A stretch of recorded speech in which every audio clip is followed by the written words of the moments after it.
Elias Crow built his cabin along the Canadian Arctic edge, where the tree line thins and the sea ice begins to groan.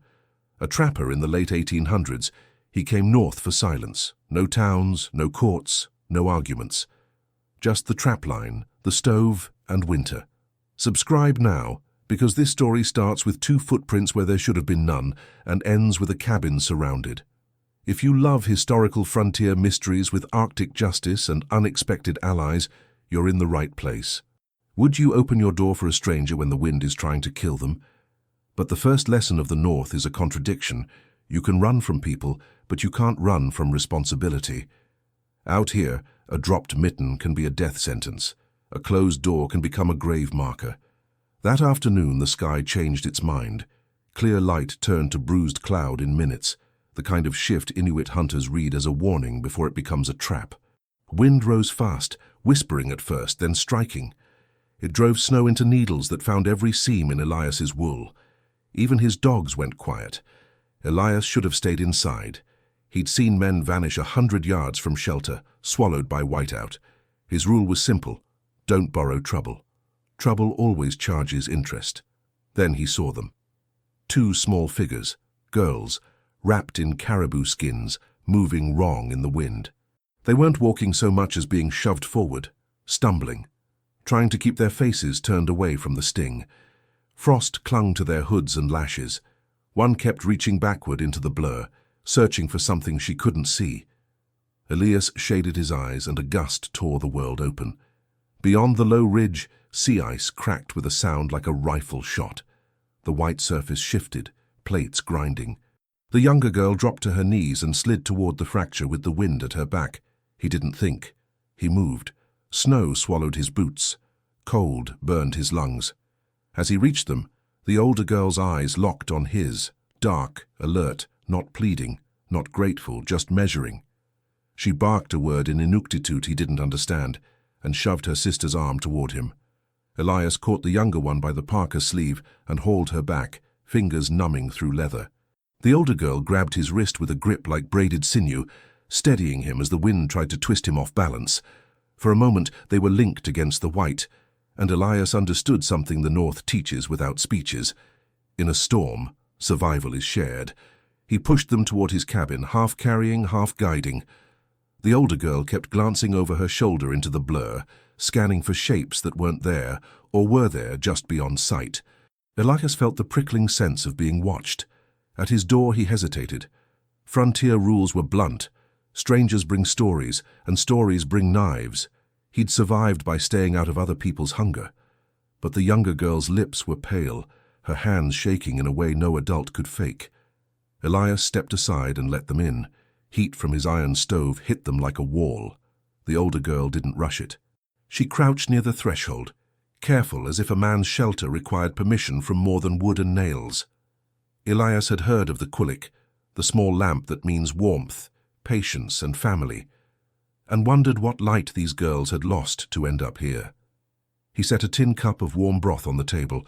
The younger girl drank too fast and coughed. The older one only touched the rim, then looked at Elias again, still measuring, as if weighing the price of accepting. Outside the wind pressed harder, and somewhere inside that white roar, Elias realized the tracks leading to his cabin were not only theirs.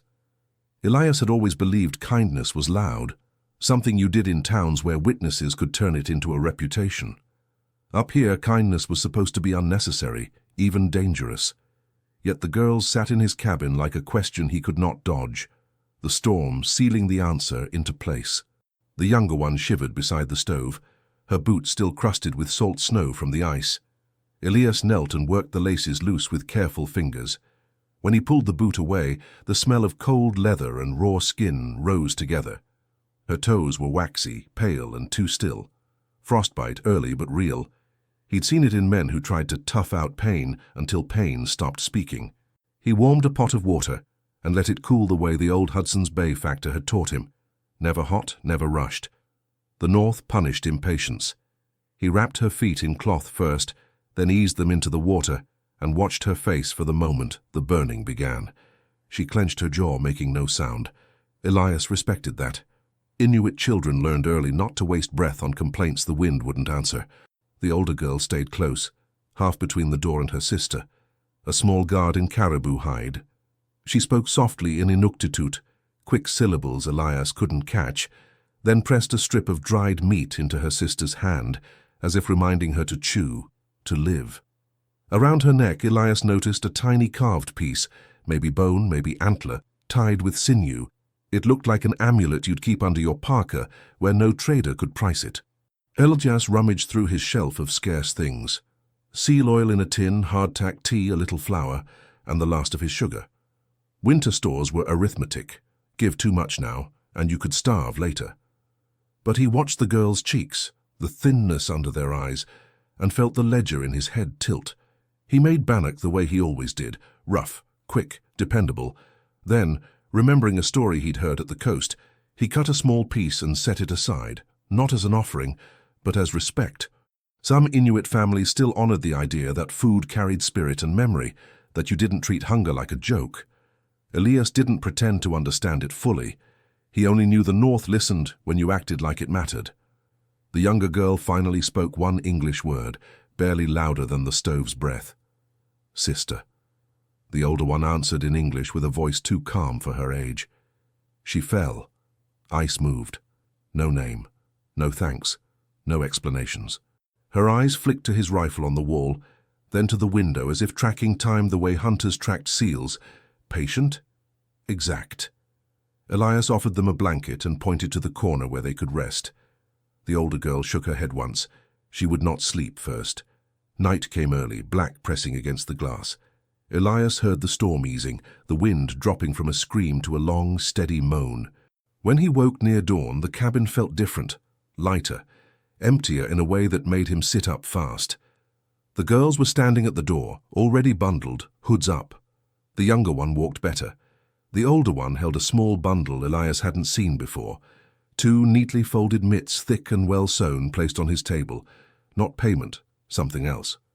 A marker. Elias stepped forward. You'll freeze out there. The older girl looked at him as if he'd missed the simplest truth. We know winter, she said. Then she opened the door. Cold swept in. For a heartbeat, the world outside was clear. A hard blue morning, snow glittering, the ice field stretching toward the sea. And on the ridge beyond his cabin, a line of dark shapes stood perfectly still, watching. So distant Elias couldn't tell if they were men, rocks, or something the wind had learned to mimic. Elias told himself the ridge shapes were nothing, wind-sculpted stones, a trick of distance, his own nerves still buzzing from the storm. The North did that to a man. It filled quiet with meaning, until meaning started to look back. For 2 days he went on with routine. He checked snares along the willow breaks, reset a fox trap near the creek mouth, split spruce for the stove. Each task was a knot tied against fear. Yet the cabin felt altered, as if the girls had carried something in with them besides cold. Their folded mitts lay on his table like a sentence he couldn't read. On the 3rd morning, fresh snow fell, the kind that erased tracks within an hour. Elias stepped outside and stopped. Near his woodpile, the snow had been cut cleanly in a narrow line, a shallow trench made by a blade or the edge of a sled runner.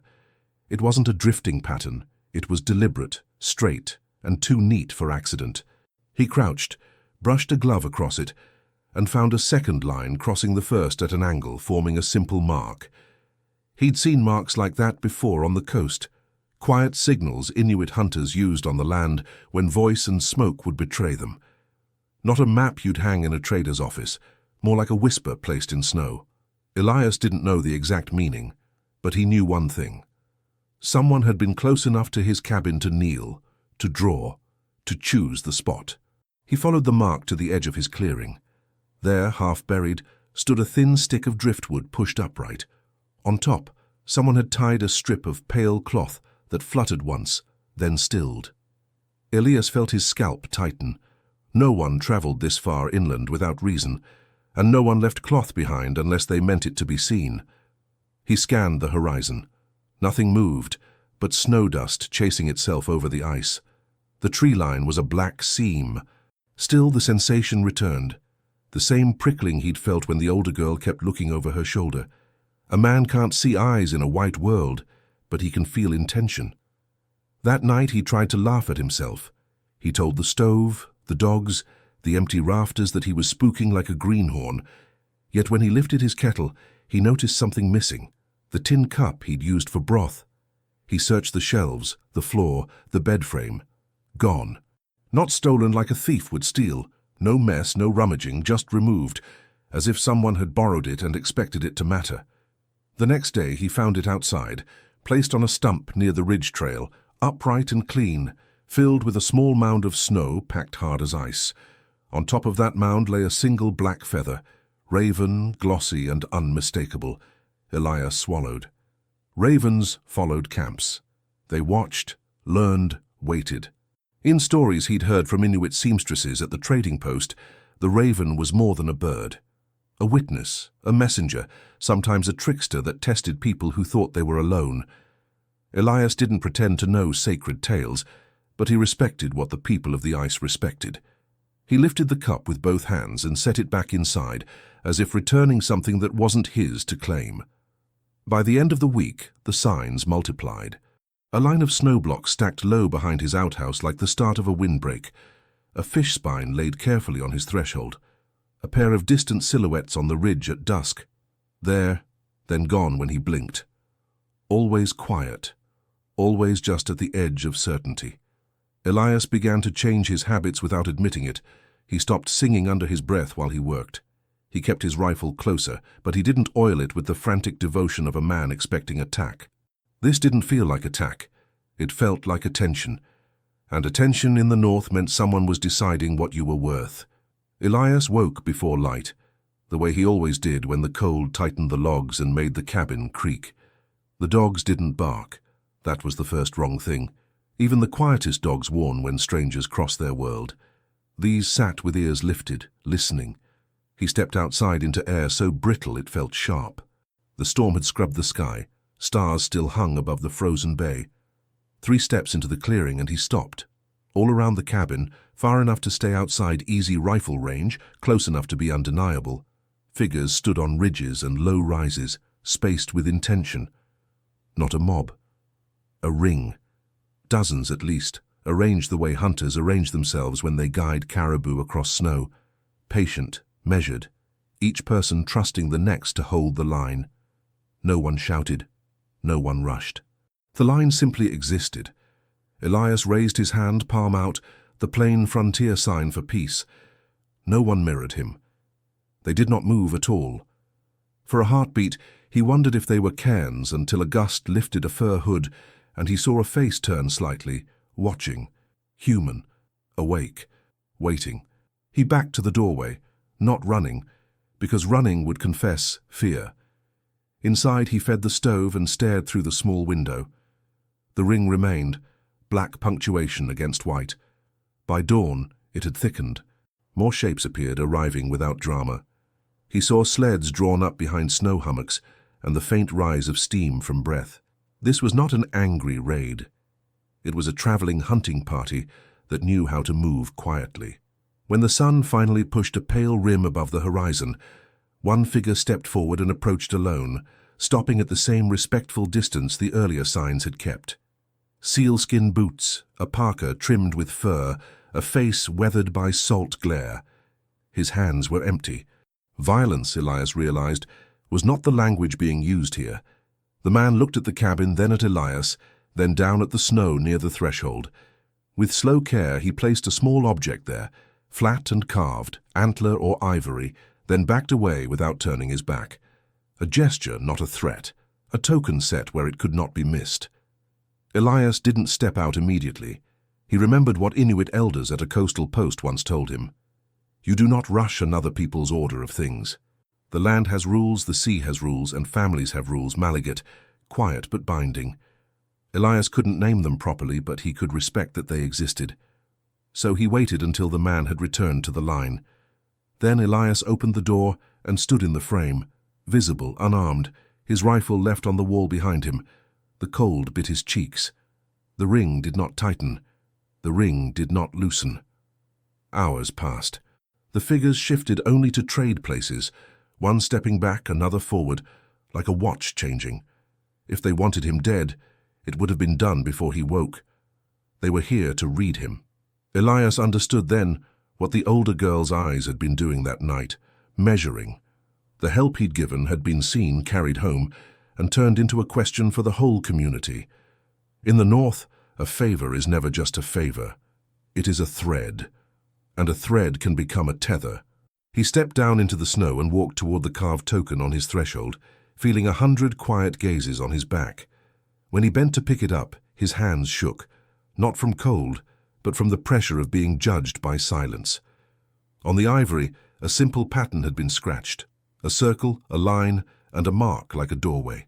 Then, beyond the outer ridge, something else moved, another group approaching, and this time Elias heard the faint creak of runners and the low murmur of many voices, coming closer.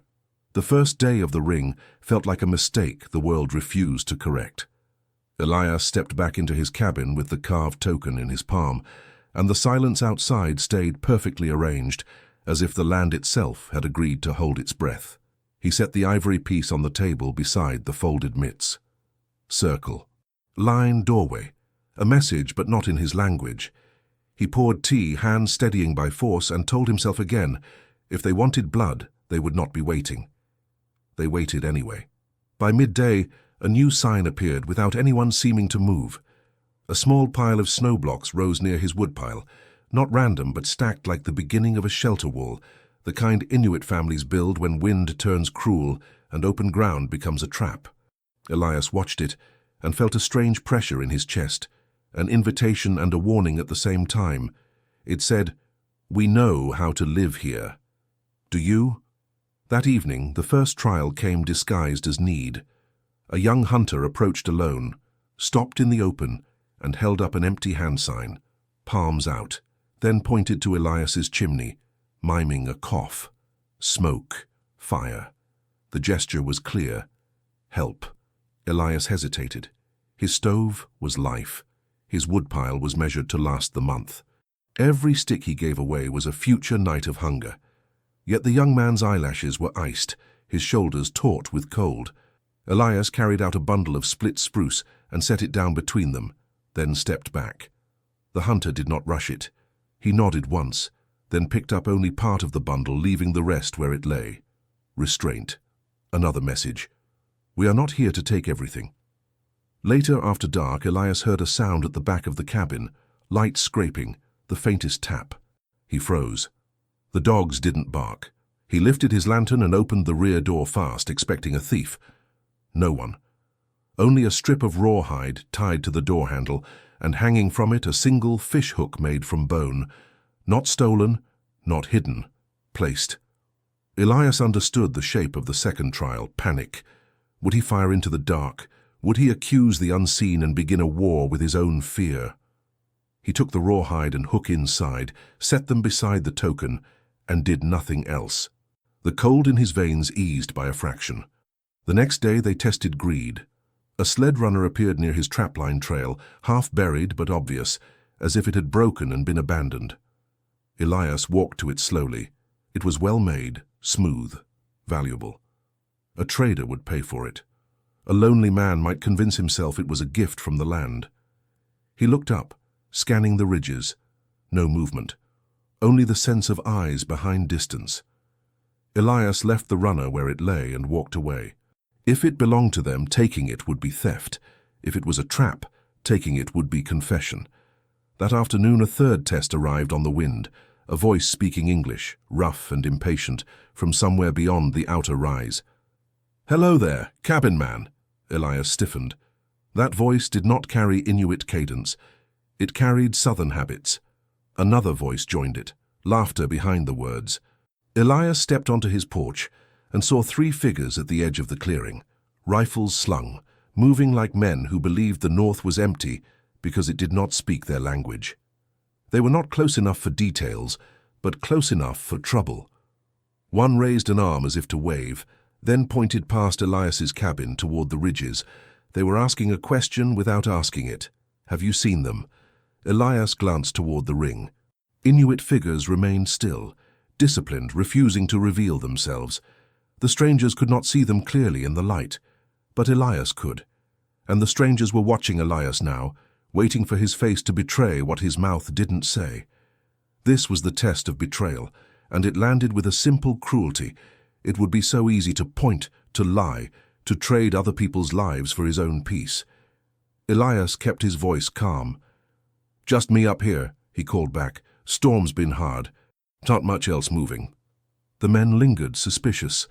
Then they turned and drifted away like smoke that hadn't found a place to settle. When Elias stepped back inside, he realized his knees were shaking. Not because he'd lied to protect strangers, because he'd understood finally what kind of story he'd stepped into. The ring outside his cabin wasn't only watching his hands, it was watching his choices under pressure, how he behaved when another world offered him an easier path. Near sunset, the older Inuit girl appeared again at the edge of the clearing, standing where the light made her face hard to read. She did not come closer. She only lifted her chin toward the horizon, where the last orange band of day bled into gray.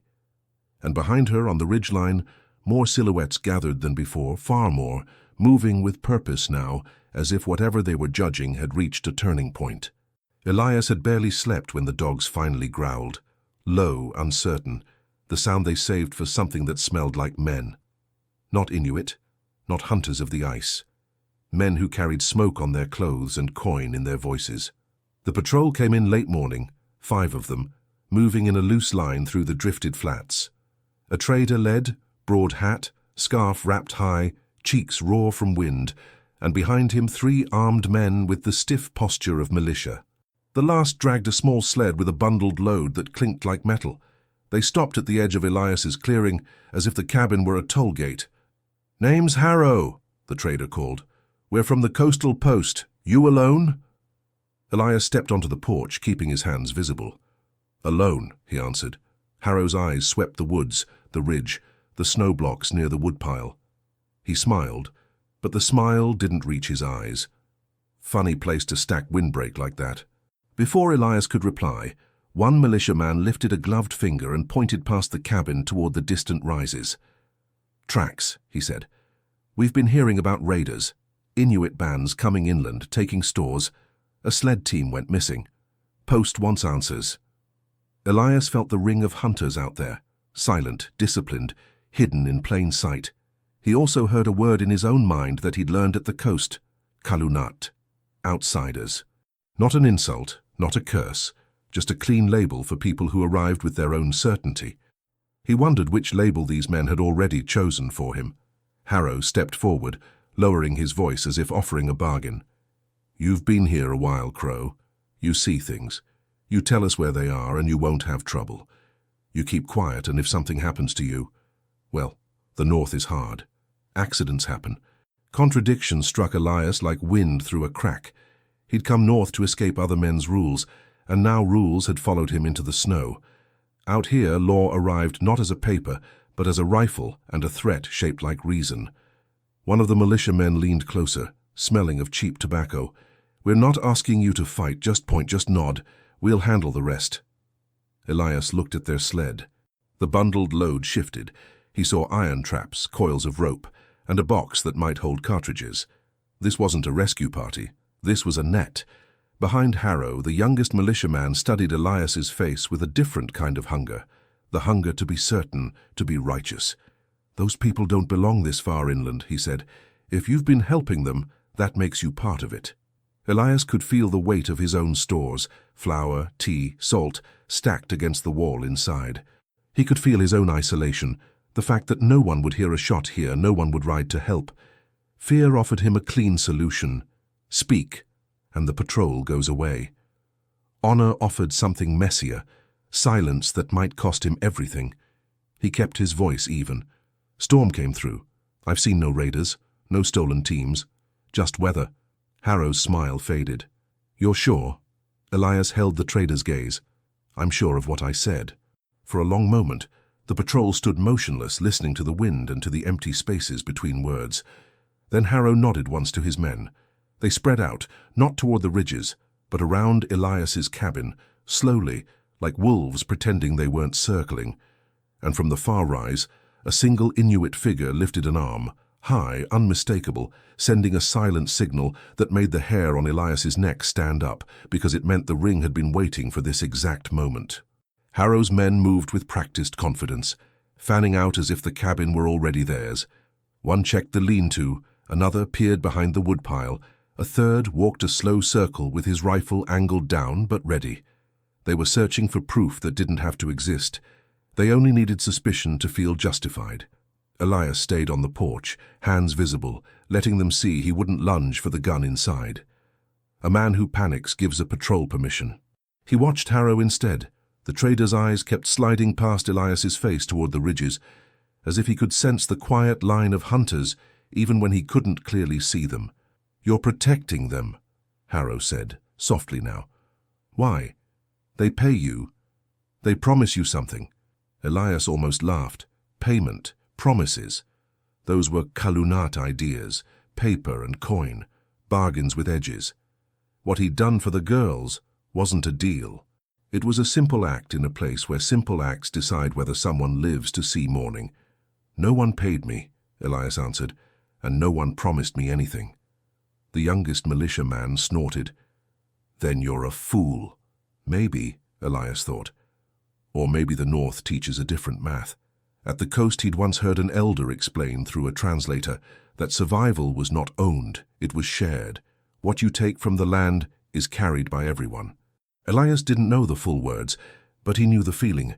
When the sea ice breaks under one person, the whole camp listens. A sharp whistle cut the air. One militiaman had found the fish spine Elias had left near his threshold, placed carefully as a sign. The soldier lifted it like evidence. "See? Markings. They've been here." Harrow's jaw tightened. "Last chance, Crow. Point us the way. We'll be gone by night." Elias looked beyond them. He could not make out faces on the ridgeline, but he felt the ring's attention like heat on skin. Inuit did not waste motion. If they were still, it was because stillness was their strength. Restraint was a weapon that didn't spill blood. He thought of the older girl at his stove refusing to take too much, watching him accept the quiet rules of her world. He thought of the snow blocks stacked near his woodpile, an unspoken lesson. You don't mock what keeps people alive. You learn, you respect. That line of respect was the true border out here, not any map. "I told you what I know," Elias said. "There's nothing else." The militiaman closest to him stepped forward and lowered his voice to a threat. "If we find them, and you lied, the post will hear about it. You'll be finished. No trade, no powder, no mail, nothing." Isolation, his chosen armor, was suddenly a collar they could tighten. Elias felt the old fear rise, the fear of being cut off, of starving because another man decided you deserved it. Then he remembered something else he'd learned from Inuit hunters. A favor creates a bond, and a bond carries obligation. Not ownership, responsibility. If you accept warmth from someone's qualic, you don't spit on their threshold the next day. If you save a life, you don't sell it for flour. Elias met Harrow's eyes. "If you're hunting stolen goods," he said, "hunt the ones who stole them. Don't turn children and hunters into targets because it's easier." Harrow's expression hardened. "So that's it. You've chosen." Before the trader could speak again, a faint, rhythmic tapping began out on the snow, like a drumbeat made from wood on ice. It wasn't loud, but it carried, steady and controlled. Harrow's men paused, suddenly aware that the silence around them wasn't empty at all. Elias didn't move. He didn't need to. The land itself was answering now, and the patrol was about to learn what Inuit restraint looks like when it finally decides to speak. The tapping stopped as suddenly as it began, leaving a silence so complete Elias could hear the soft hiss of his own breath. Harrow's men shifted their weight, unsure whether to raise rifles or pretend they hadn't been startled. That uncertainty was the first crack in their confidence. Then the girls stepped into view, not from Elias's cabin, not from the trees, but from the shallow fold of the land beyond the clearing, exactly where the wind had concealed every approach. They walked forward with the calm of people who knew the ground belonged to them long before it had names on a trader's ledger. Their parkas were finer now, the stitching tighter, the fur trim even, and the way they moved, straight-backed, deliberate, made them look older than they were. The younger girl's cheeks were fuller, her hands steadier, The older one carried something wrapped in sealskin, held close to her chest. She stopped well short of the militia line, planted her boots, and looked at Harrow as if he were the visitor here, which he was. "You call us raiders," she said in clear English. Her voice was level, not angry. "You call us thieves because it is easy." Harrow's mouth twitched, half a smile. "And what do you call yourselves?" The older girl didn't answer the bait. She turned her eyes to Elias first, and for the first time since the storm, there was something in her gaze that resembled acknowledgement, not gratitude, not warmth, but recognition of a bond that had formed without words. Then she nodded once, small and precise, the way an elder might approve a decision. "You gave water," she said. "You gave heat. You did not ask who we were." The youngest militiaman scoffed. "He helped you, good for him. That doesn't change what you people—" The older girl cut him off with a glance so cold it might have come straight off the sea ice. "I'm not finished." She lifted her hand and spoke a short phrase in Inuktitut, not loud, but it carried. Across the ridges, shadows shifted, proof of the ring without a single threatening move. The militiamen suddenly understood they were standing inside a world they couldn't read. The older girl continued, addressing Elias now, as if the explanation mattered most to the one who had acted without knowing. "My sister was not only cold, she was in danger of losing her feet. If she cannot walk, she cannot travel. If she cannot travel, she cannot marry into a strong camp, cannot help with children, cannot bring meat home when the men are far. In our winter, this is not only pain, it is the breaking of a future." Elias felt the meaning settle heavy. In a town, frostbite was a misfortune. Here it was a ripple that could weaken an entire family line. She touched the small amulet at her neck. "Our Father sent us ahead in the storm, not to punish us." Her eyes flicked briefly toward the ridges, where a taller silhouette stood apart from the rest. To see what the land would show, to see what kind of man lives alone with a warm stove while others freeze. Harrow's face tightened. "So this is some kind of test? You surround his cabin like savages and call it honor." The older girl's voice stayed calm, and that calm was sharper than anger. "When a Kalunat wants something, he comes with paper and guns. When we want truth, we watch. We do not burn cabins to learn a man's heart. We give him chances to show it." She unwrapped the sealskin bundle and revealed a small carved piece, ivory or antler, etched with a pattern far more complex than the token Elias had found on his threshold. She held it up so all could see. "This is not trade. This is not payment. This is a sign of obligation." Harrow laughed once. "Obligation to who?" The older girl turned the carving slightly, and the light caught the scratches, a circle like a gathering, a line like a path, and the same doorway mark Elias had seen, only now it was surrounded by smaller symbols, like names written without letters. "To us," she said, "and to him." Elias's stomach tightened. He understood the twist in her words. The favor he did wasn't disappearing into the past. It was becoming a claim, a connection, a thread that could pull him into something far larger than one storm night.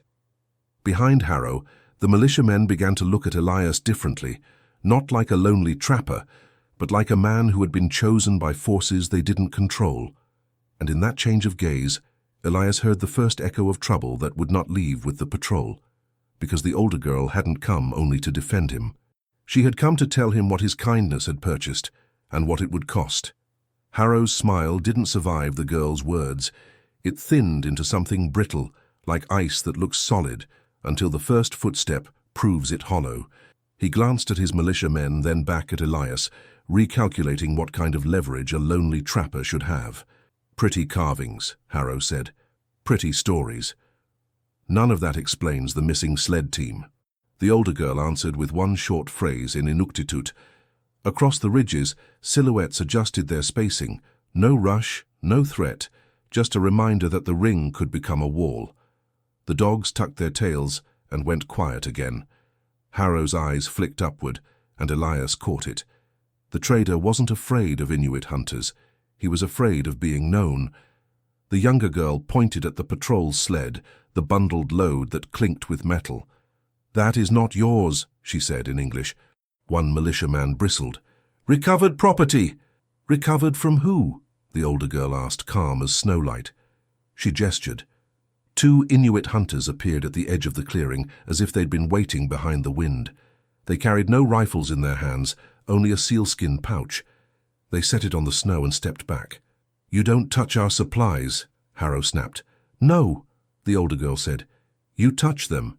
She opened the pouch and placed 3 things on the snow between them: a strip of blue cloth with red piping, a brass button stamped with an anchor, and a torn leather strap stiff with salt. Elias recognized the cloth at once. Post-issue, not Inuit. Harrow went still. These are from the place you call missing, the girl said. Our hunters followed the tracks, not inland, toward your post, toward your storehouses. Harrow forced a laugh. So now you accuse me? We do not accuse with anger, she replied. We show what the land remembers. Elias felt the shape of Inuit justice, not a rope, not a bullet. Exposure, making the truth so visible that pretending becomes impossible, a trap of truth, not blood. The older girl kept her voice steady. Last winter you promised ammunition for fox pelts, flour for seal oil.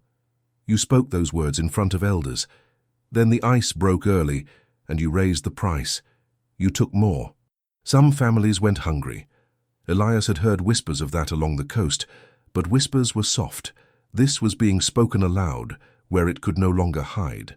The younger girl added, barely above the wind, The sled team you blame on us belonged to a man who argued with you. He did not return.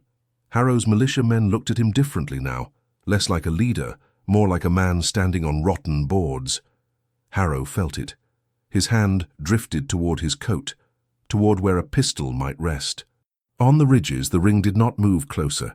It simply became ready. Elias stepped forward one pace, voice low. "Harrow," he said, "tell them what happened."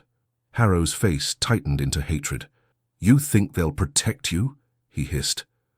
"When the post turns on you, you'll beg for my mercy." The older girl's eyes never left his hands. "We are not here to kill you," she said. "We are here to make you speak." And in that sentence, Elias understood the real twist. His kindness hadn't bought him safety. It had placed him in the center of a reckoning. If Harrow spoke, the coast would burn with rumor. If he didn't, someone would decide a harsher answer. Elias felt the wind change, felt the world leaning toward violence without anyone moving yet. And he realized the next moment would hinge on the smallest thing, whether Harrow's fingers closed around steel or around the truth. Harrow's hand hovered near his coat for a breath too long, and that hesitation told Elias everything. A truthful man reaches for words first. A guilty one reaches for a weapon and calls it necessity. Before Harrow could decide, an elder stepped forward from the ring. He was older than anyone Elias had seen on the ridges, shoulders broad beneath a heavy parka, hair threaded with gray. He carried no rifle. In his hands was only a staff, carved driftwood polished by years of use, and a small object wrapped in sealskin. He walked the open snow as if the land itself made room for him, and the hunters behind him remained still, not because they were ordered, but because they respected the order already present. The elder stopped between Harrow and Elias at a distance that forced both sides to acknowledge him.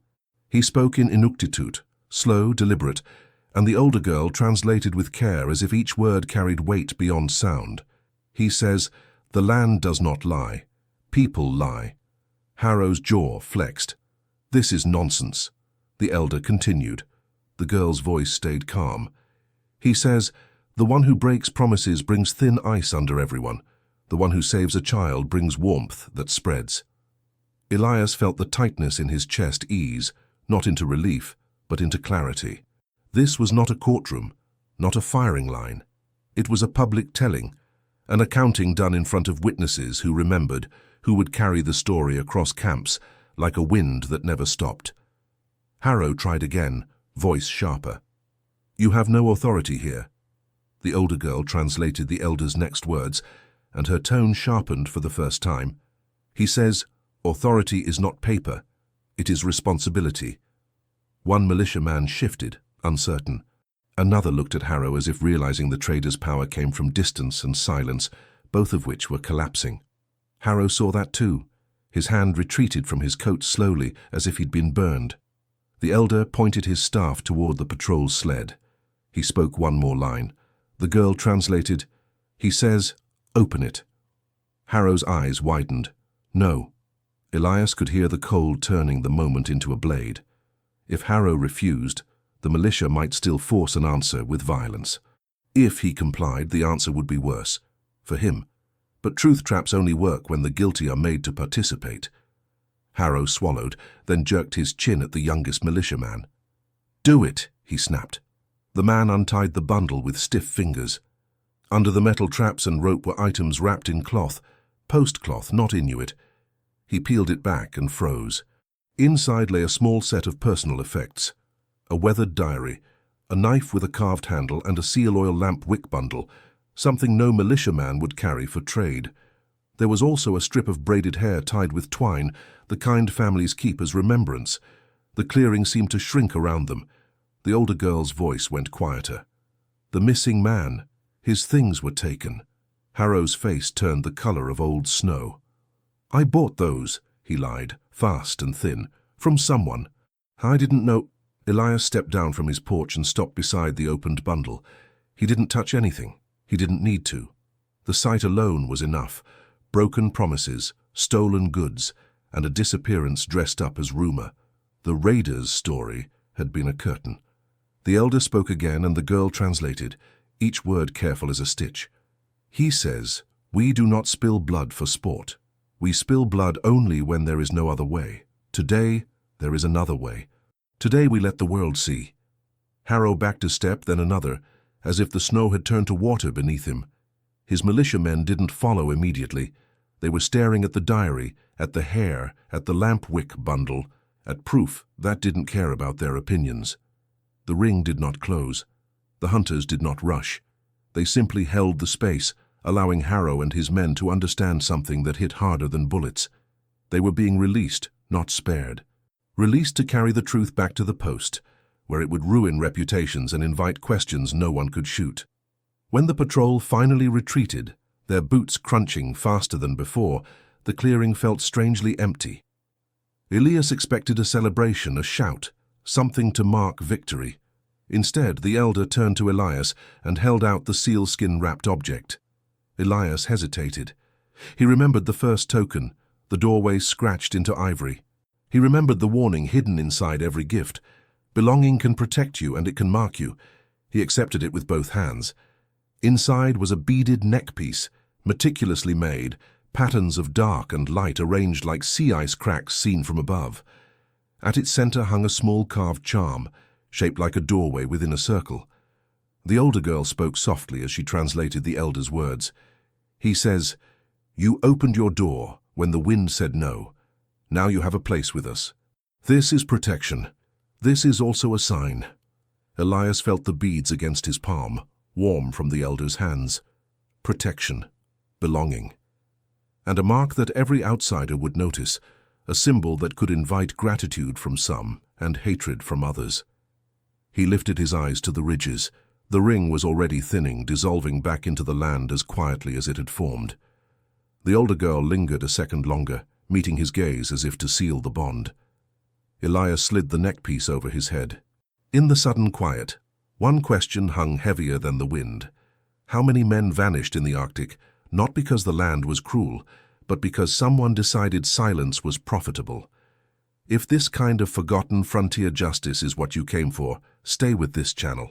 Subscribe and tell me in the comments, if you were Elias, would you wear the token, knowing it could save your life or make you a target?